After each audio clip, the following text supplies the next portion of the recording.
Luigi Mangione's lawyers, there's no other way to say this, they are pissed. And this is why.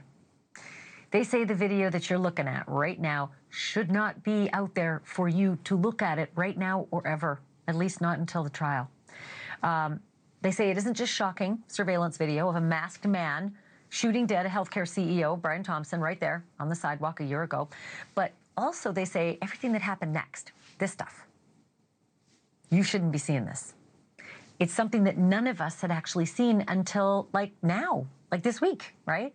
Because New York prosecutors quietly just released it. Oh! And here's what the crux of this is. It shows how Brian Thompson was really left to just die alone on the sidewalk before anybody really even noticed.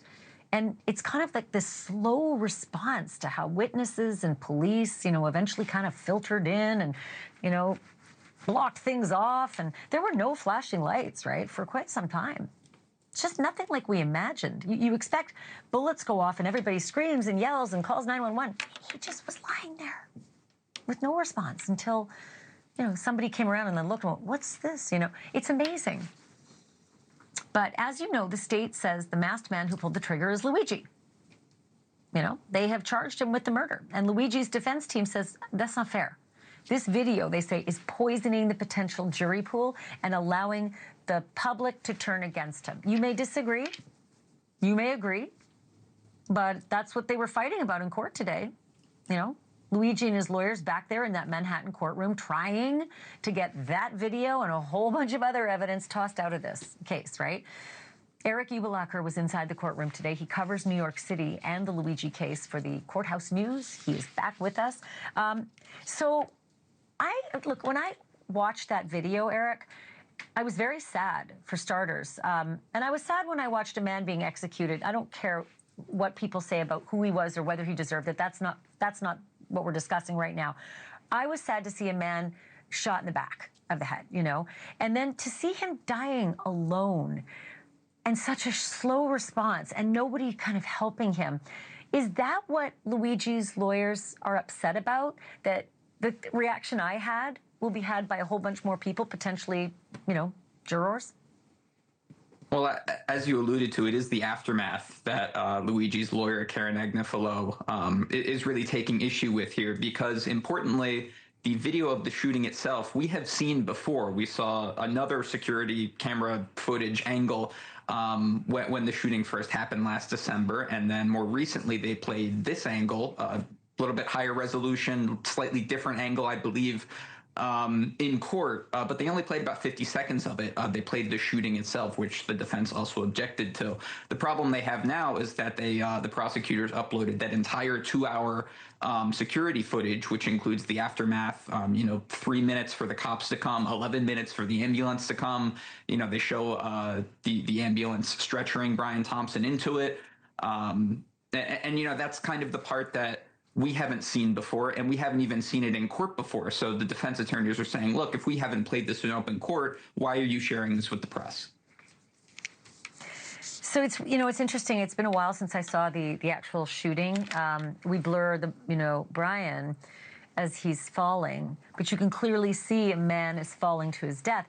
And you can also see a witness who just hightails it out of there. And I remember thinking about that woman last year. I think it's a woman.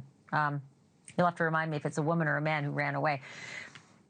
But other than that, there was a lot of quiet loneliness that went on for over a minute or two. Did you notice that? Did you just notice that? I don't think we're showing it exactly the way it happened here. I think we edited between there, but I just felt like nobody's there to say, sir, are you okay? Somebody help us. Someone call 911, give him CPR, something. It just seemed like he just died alone. And even those who finally noticed kind of ran away from him, not knowing what to do.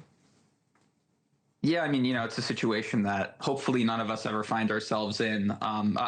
That is kind of a big part of this case is the fact that the murder happened so early in the morning. And you know, that's a big reason why the shooter went on the run for so long, is because the streets were empty. Even the packed Midtown streets, you know, this early in the morning, there's not a lot of action happening down there. So I believe it took between 30 seconds and a minute for the first kind of bystander to notice and, you know, flag somebody down. I think he waved to somebody across the street and pointed. And then, as I said, it was about 3 minutes into the video until the sirens were flashing onto the screen. Okay, one other thing I want to ask you about. The judge said this stuff's fine, right? Like, no matter how angry Luigi's team is, the judge said, too bad, it's out there, and it's not a problem. Well, yeah, the judge has taken a pretty lax approach to all this, and the DA is sharing more than they usually do at this kind of suppression stage of the trial, at least in my experience. Now, granted, that could just be them wanting to share more. That could also just be the fact that they know that us in the media are asking for a lot more because this is such a highly covered trial. One thing that's still kind of on the fence, all the body cam footage. The defense very strongly in the beginning of this now 6-day, supposed to be 7-day for that one day that Luigi got sick, suppression hearing, that they said right at the beginning, we don't want this body cam footage being played, being sent out to the press. To get played on people's TVs and computers at home, even though that is kind of a bulk of what we've been seeing at the trial. But the judge said, I'm not going to release it until I decide what's in and what's out of evidence. But then a couple of days ago, we opened the DA's folder, and there's about a 2-minute clip of the body cam footage that's on the screen right now. So this is still very much, this is very much a day-by-day thing that we're dealing with. Thank you for watching. Subscribe below and download our NewsNation app right now on your phone, and you will get fact-based, unbiased news for all Americans.